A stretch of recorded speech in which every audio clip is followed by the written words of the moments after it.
Thank you so much. So, how many of you have seen or been with Code Pink in the halls of Congress? So, you know, we do get rowdy and wild and sometimes start yelling things out like, yeah, there's something there, stop the funding, or we'll yell out something like war criminal when some of the generals are testifying. And we often get in trouble, get pulled out of there, sometimes get arrested. And recently, some of the heads of these committees have said, well, why don't you come to the office and talk to us about how you can be in the hearings and participate, but not lose the decorum of the hearings. And we kind of look at them and say, the decorum of the hearings? I mean, did anybody watch that Blackwater hearing and the decorum of how they treated this guy, Eric Prince? Like he was a nice gentleman, businessman who was just happened to making a business out of an illegal, unjust war in Iraq, and treating him with all kinds of respect. And we feel, you know, the saying that silence is complicity. We've come to the point where we think that politeness is complicity.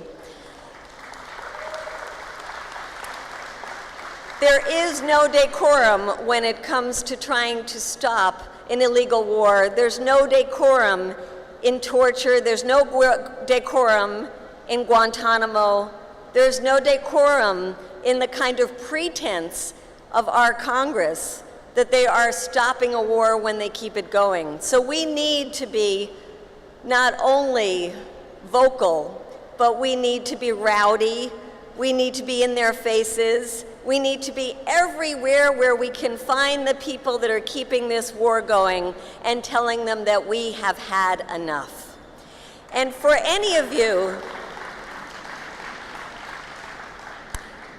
I want to start out just dispelling this little voice that might be in some of your heads or in the heads of some of your friends, because I must admit, sometimes in a fit of delirium, I find that little voice that I have to squash back there as well. And that's the little voice when you turn on the Fox News and you turn on the CNN and you allow some of that propaganda to seep in your head, you start thinking, yes, I was against this war from the beginning. It's a terrible thing that they were there, but now we've destroyed this country, and now the Sunnis are fighting the Shias, are fighting the Kurds, and everybody's fighting each other, and it would be terrible if we left. Maybe we do owe it to the Iraqis to stay until things get better. Be honest, raise your hand if you've ever had that slight sense with, okay. And certainly you know people that do. There is one simple answer I have to that, and that is that every poll that has been done in Iraq shows that the Iraqi people want the American troops to leave. And if there's one thing we must do is reflect the voice of the Iraqi people. The Iraqi people know full well that as long as the U.S. troops continue to be there, there will continue to be violence. And I want to read from the New York Times this week an account of one incident of that violence that was the incident that triggered the Blackwater hearings.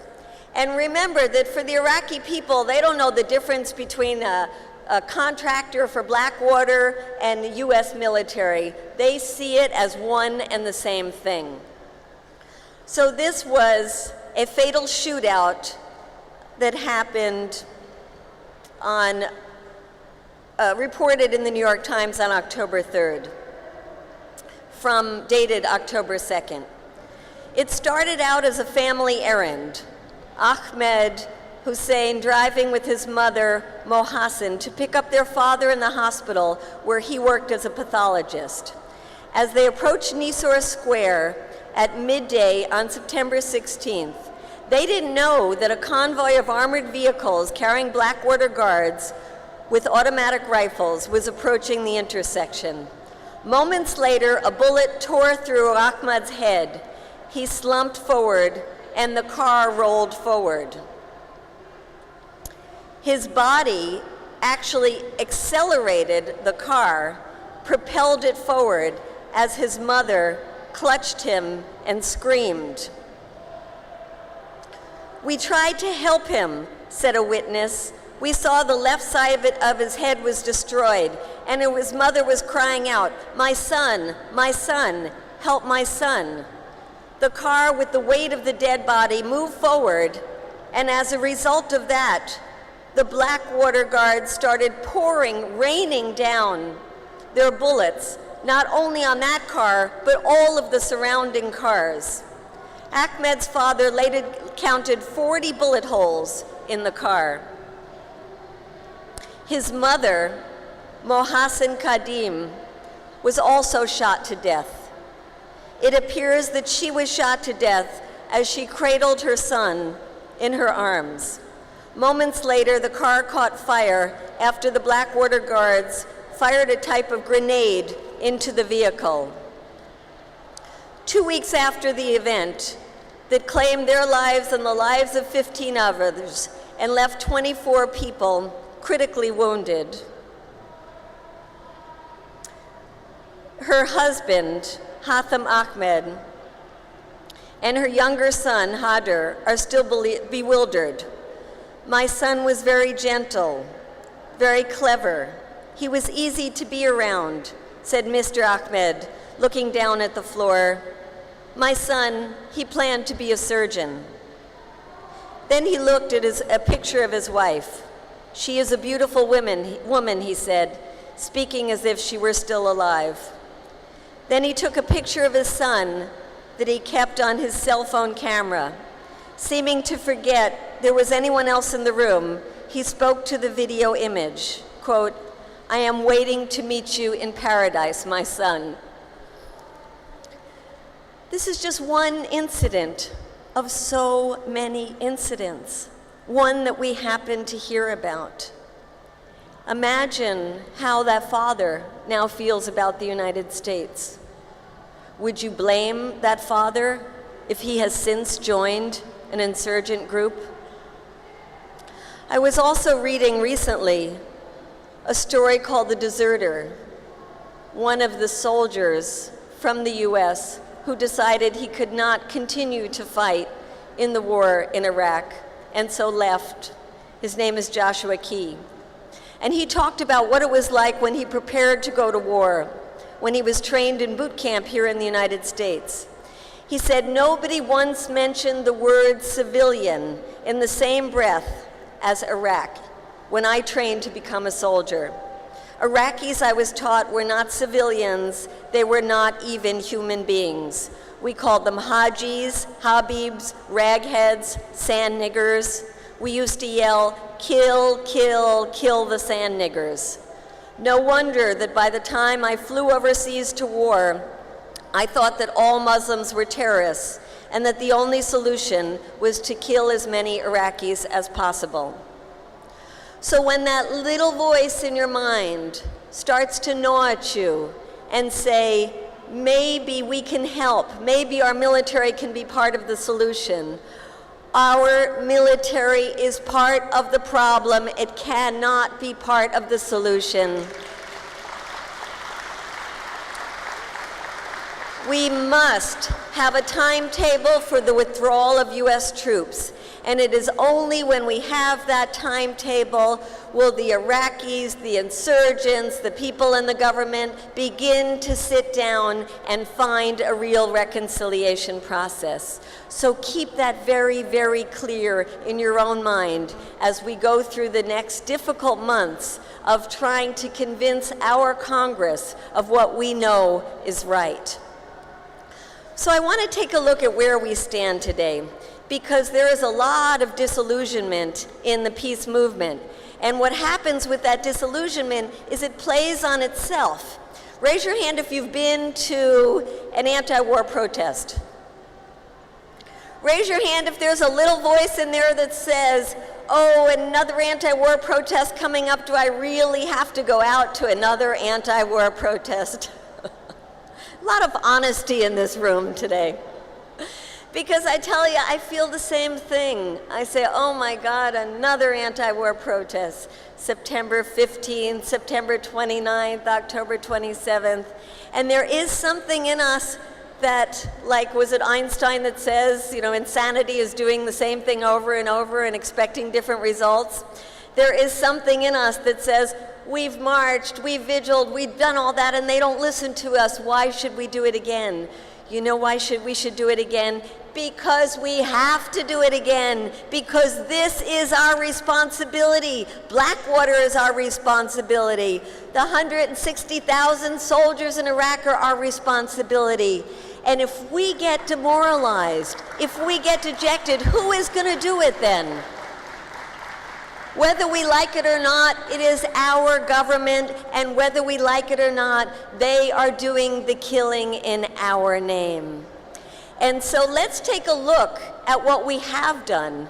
For a minute, let's see the glass as half full, which we have since February 15th, before the war began. We've organized massive demonstrations, 8 of them with over 100,000 people. We have 300 cities, over 300 cities in this country that have passed anti-war resolutions. We have states at the state level that have passed anti-war resolutions, and many of them still considering passing those resolutions. We have hundreds of unions around this country that have passed anti-war resolutions. We have student groups all over the country and a renewed student effort with the new Students for a Democratic Society. We have women and men standing on street corners and vigils that they are doing every week that they have been doing before the war began. And you might say, well, what has it all done? And I will say the one thing that has done, it has changed public opinion in this country. And that is absolutely critical.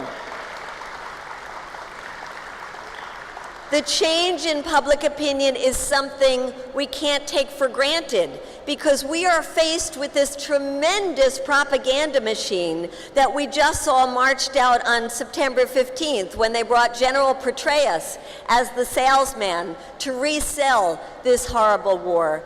And we see the sales pitch going on every day when you turn on Fox News. So we have to keep being out there to tell the American people that this war is wrong, no matter how it is repackaged by the Bush administration. So we can take credit for the fact that public opinion is on our side. What, of course, we can't take credit for is changing policy, and that's what we still have to do. It is quite astounding that we have a public in this country that by every opinion poll shows the majority of them want a timeline for withdrawal of the U.S. troops, and still we have a Congress that was voted in with a mandate for peace, a Congress voted in to end the war, and they refuse to do their job. What does this say to people around the world when we say we're going all over the world because we want to impose democracy? What does it say when not only our White House, but our Congress, run by Democrats, refuse to listen to the American people and end this war? It says that our democracy is broken. And who's going to fix the democracy? It's obviously not the White House, it's obviously not the Republicans, and it is obviously not the leadership of the Democratic Party. It is we, the people, that must fix our democracy. There is one way that Congress has to end this war. Can you shout it out to me, how Congress can end the war? Let's all shout it out. Stop the funding, stop the funding, stop the funding, stop the funding. That's right. Congress has the power of the purse. Congress can stop this war by cutting off the funds. We know that, but the Democratic leadership is trying to hide the fact that it is indeed Nancy Pelosi, the Speaker of the House, that could just refuse to put on the floor of the House a bill that continues to fund this war. And in fact, there is a simple way to end this war, and that is for Congress to sign on to the letter started by the one person in Congress that said no to war after 9/11, and that is Congresswoman Barbara Lee.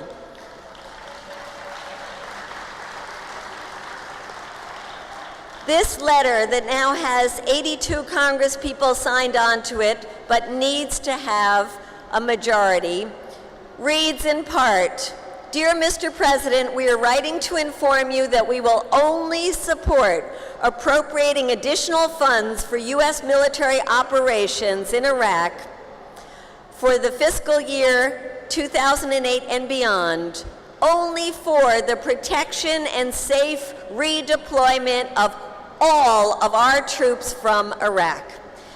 This is what we need Congress to sign on to, a letter that says we will only fund the safe and speedy withdrawal of our troops from Iraq.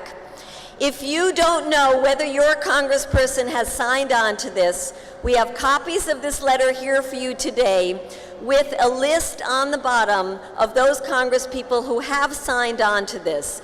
Look and see if your congressperson has signed, and if he or she hasn't, this should be your #1 priority, whether your congressperson is a Democrat or a Republican.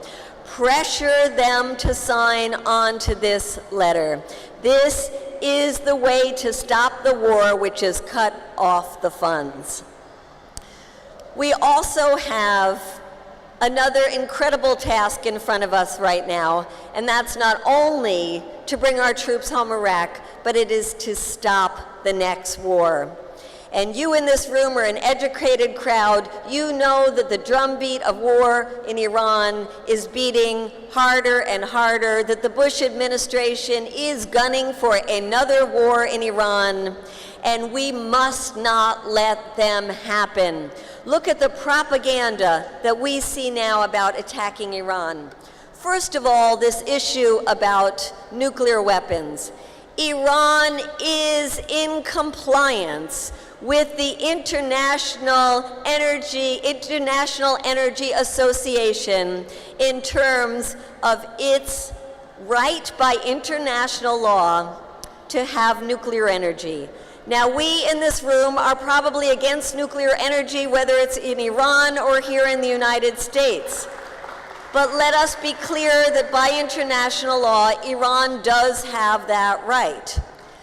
Let us also be clear that the way the Bush administration and the U.S. government in general has worked is to say, we will have our 10,000 nuclear weapons, and we will continue to research and develop new nuclear weapons, and we will dictate to the rest of the world who can have and who can't have nuclear weapons.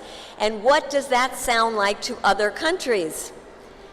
What does it look like to a country like Iran that is surrounded itself by countries that have nuclear weapons? And I'm not just talking about Pakistan and nearby India, but about Israel that has 200 nuclear weapons, that has never signed on to the Non-Proliferation Treaty.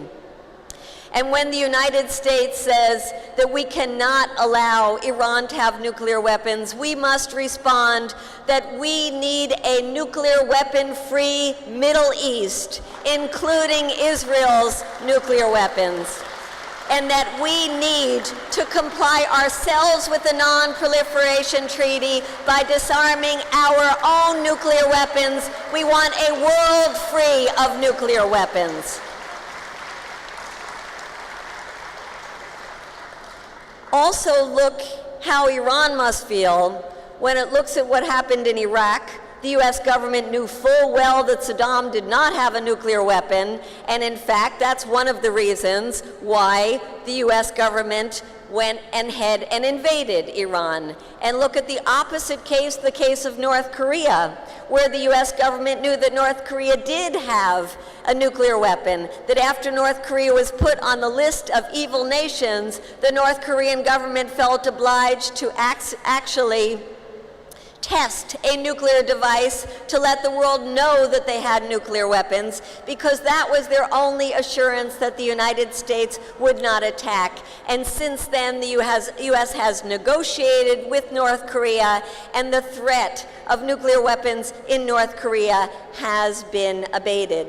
What we want is negotiations, negotiations, negotiations, diplomacy, diplomacy, diplomacy. We also know that right now, the U.S. government is also increasing the rhetoric about Iran being involved in attacking U.S. soldiers inside Iraq. Well, one thing we can say that an easy way to stop U.S. soldiers from being attacked in Iraq is to bring them home. And if you want to talk about foreigners interfering in the internal affairs of Iraq, let's not look at Iran. Let's look at the 160,000 foreign U.S. troops that are inside of Iran. That is foreign interference in the affairs of Iraq. Let us also not be fooled, and tell our friends to not be fooled by the talk about democracy in Iran.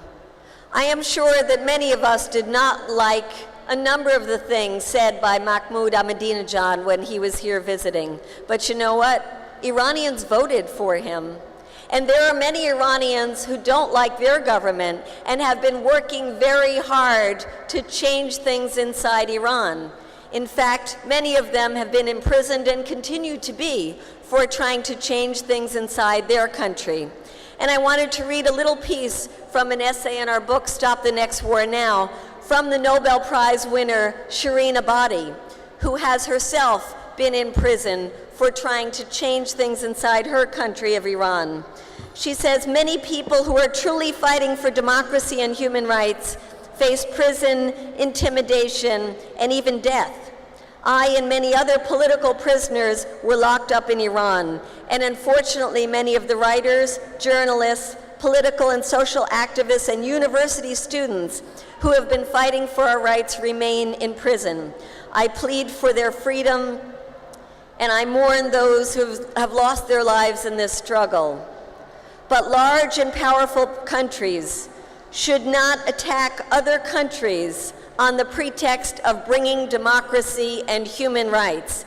You cannot export democracy with weapons. You cannot pour human rights on the heads of people with cluster bombs. Military attacks, no matter what their intentions, do not create democracy.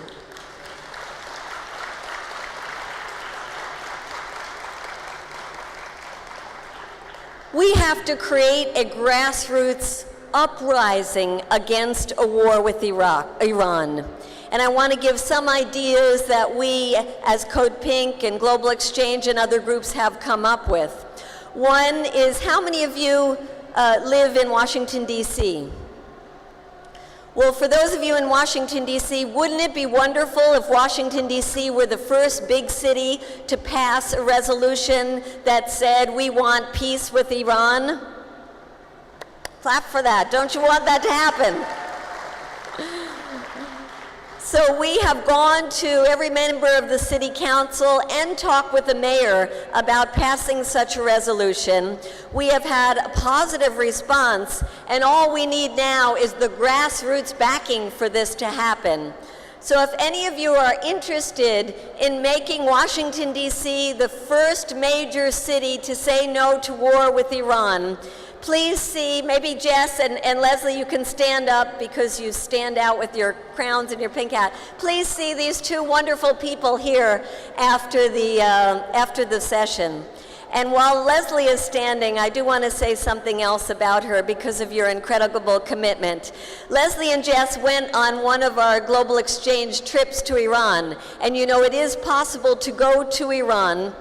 And we do have trips there every couple of months, and you can look at the website globalexchange.org. But when Leslie and Jess came back from their trip to Iran, they decided they were going to change their lives. They were going to get rid of their worldly goods. they were going to live out of their car and out of their tent and travel around the country talking to people about the need for peace with Iran. They felt so compelled after falling in love with the Iranian people. And soon after they got back, they heard Joseph Lieberman talking about the need to prepare for war with Iran and about the proof that he had that Iran was interfering in the internal affairs of Iraq and was killing American soldiers inside Iraq, and that Iran was preparing for nuclear weapons. And they felt so grief-stricken by hearing Joseph Lieberman and the drumbeat for war that Leslie decided that she, on her own, would undertake a hunger strike until she was able to have a meeting with Joseph Lieberman, and came to DC, and the days went on, and the days went on, and week 1, no meeting with Joseph Lieberman, week 2, no meeting with Joseph Lieberman, and we would accompany her into his office every single day, and every day they would say, after 10 minutes, you're now loitering, what was it? And they would call the police and take her out of the office, and she would come back in the next day and come back in the next day. And in the 3rd week, Leslie was sitting in the office, and they told her to leave, and she said she was feeling dizzy. Could she just lie down for a minute? And they said no, and all of a sudden she collapsed on the floor of Joseph Lieberman's Senate office. They had to call in an ambulance and take her to the hospital. The next day she appeared on the front page of, was it The Hill or Roll Call? Roll Call, one of the insider newspapers on the Hill, and that embarrassed the hell out of Joseph Lieberman. It was on the 24th day of her hunger strike that she actually managed to get a meeting with Joseph Lieberman. And she was told to come by herself, which she didn't do. She brought with her a friend, and when she was meeting with the senator, asked if her friend could come in. Her friend was a young man from Iran that was here with a group called Miles for Peace that was bicycling across the United States to say, we want friendship and peace with our friends in the United States, not war. She managed to bring him inside the meeting with Lieberman, and he told her as a young person that every time there is an increase in the drumbeats of war in the United States, there is a crackdown on people inside Iran that are fighting for greater democracy and greater freedom inside their own country. And so his rhetoric is actually hurting the very people in Iran that he should want to be helping. And I just want to give recognition to Leslie for what one person can do with tremendous determination and continues to do to try to stop this war with Iran. So thank you so much for your work, Leslie.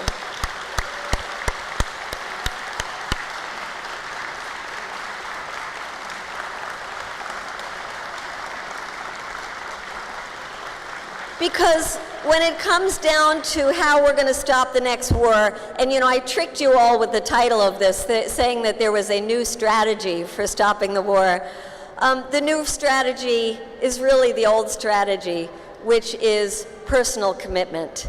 It is all about personal commitment. Whether it's a commitment to going to the next mobilizations, and October 27th, there are going to be mobilizations in 11 cities around the country, and all of these cities are close to other cities where you might be living. You can go online, see october27th.org and see all the cities where this is going to be happening. New York, Philadelphia, Orlando, Los Angeles, San Francisco, Chicago. Let's make those mobilizations huge regional mobilizations to let the White House and Congress know that the anti-war movement is alive and kicking. We also have the chance to show that we understand the connections between oil, the environment, and the war. And these are the connections that many of the speakers and the groups out here in the Green Festival are making. It's the connections that we in this room know, but it's the connections that need to be made out there in the world. Let's not forget that if Iraq's major export were broccoli, we would have never invaded that country, we would not be occupying that country, we would not be building permanent bases in that country. This is about oil. This is about oil. And let's not forget that as long as we continue to be 5% of the world's population, consuming 25% of the world's resources, we will not be able to live in peace with the rest of the world. We must change the way we live, the way we work, the way we consume. And that's why this Green Festival is so important and so exciting, because we can make those changes. But we have an opportunity to bring these two things together, and that is on October 21st to 23rd are the days of joining these two issues called No War, No Warming. And here in Washington, D.C., we're going to be doing massive civil disobedience to show that we will not continue to accept business as usual in this city. Come and join us in the No War, No Warming actions. You can go onto the website, nowarnowarming.org. And I wanted to ask, is Ted Glick here in the room? I don't see Ted, but I want to give him in absentia a hand, because this is day 35 of a hunger strike that Ted Glick is doing to make those kind of connections and inspire people to do more, to commit themselves to not only ending the war, but stopping our destructive waves that are destroying this planet.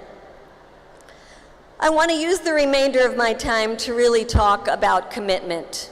Because whether it's going on a hunger strike like Leslie did, like Ted Glick did, whether it's committing ourselves to going out to those mobilizations when there's that little voice saying, oh, it won't do anything good, we have to keep up our commitment. It's not just a question of doing something on the internet, clicking a little button. E-activism will not end the war. E-activism is a good thing, but it is not enough. We have to do more.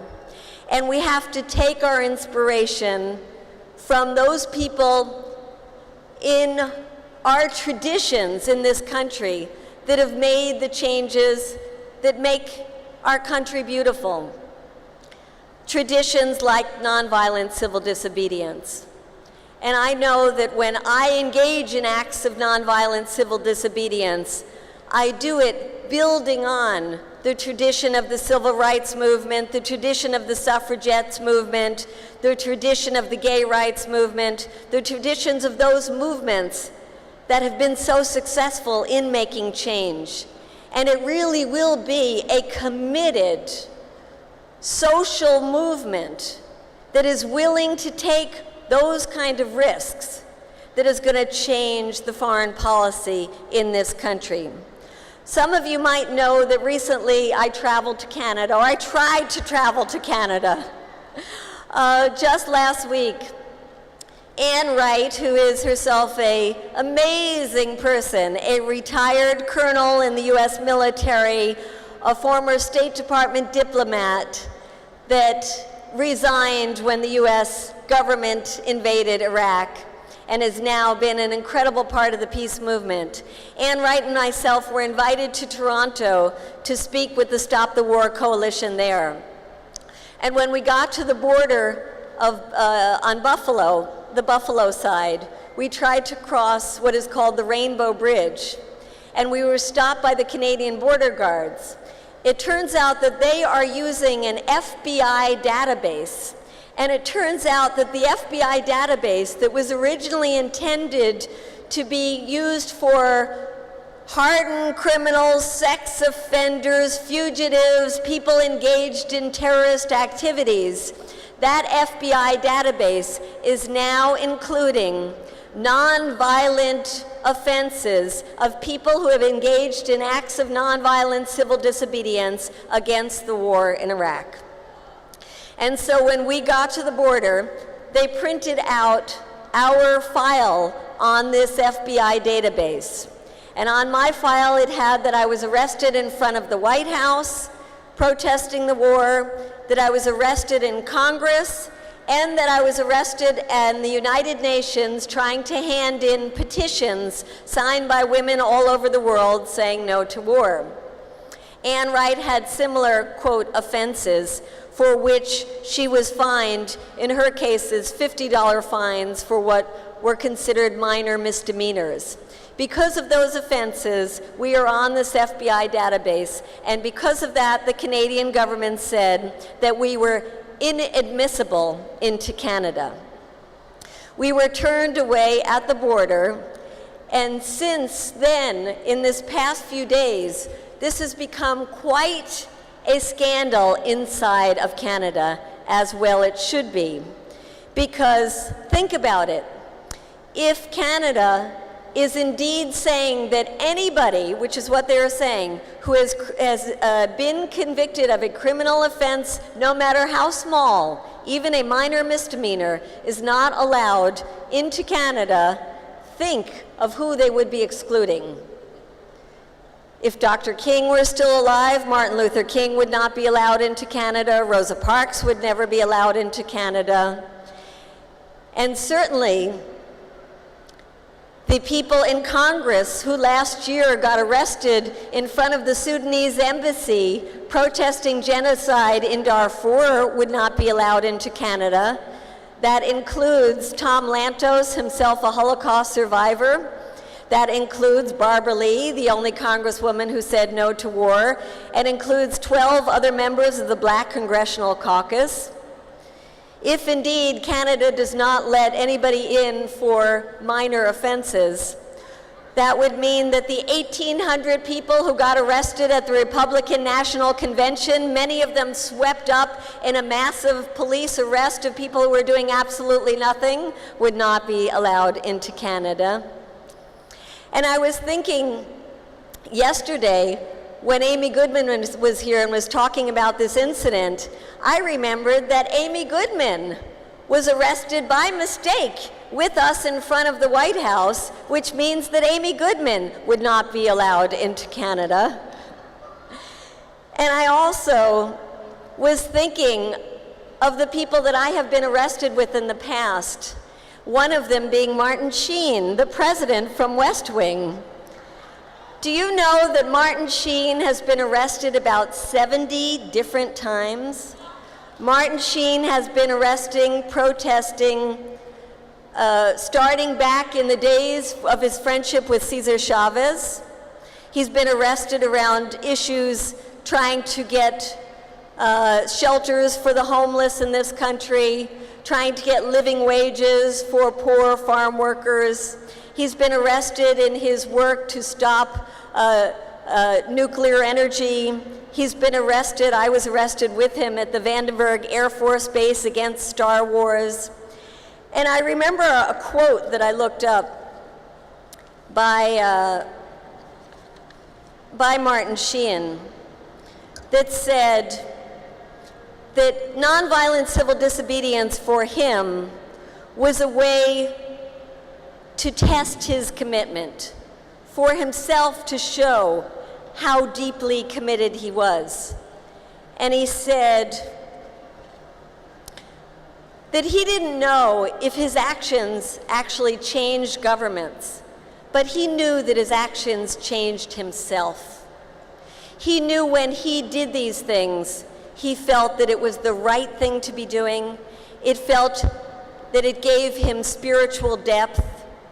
It felt that he was committing himself to the things that were most important to his life, which were not being a Hollywood star, but were being a deeply committed person to social justice and peace. And so when we commit these kinds of acts of civil disobedience, we do take risks. And I invite any of you who have not been arrested yet to join this club of those of us who are, for the time being, not allowed into Canada, because it is indeed a good club to be part of. And I think We will overturn this because we got a call yesterday from some very outraged members of Parliament in Canada who said that Anne Wright and I will be invited to speak before the Parliament of Canada.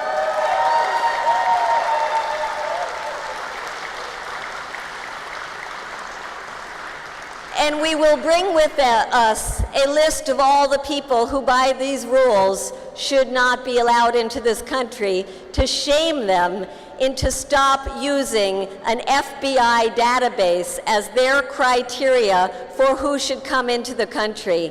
And in fact, some of our friends in Canada who have been protesting the free trade agreement with Canada recently wrote an action alert, said that the Canadian government is allowing all these dangerous pesticides to be coming in from the United States into Canada and not letting peacemakers into the country, that certainly pesticides were much more dangerous to Canadians than peacemakers were.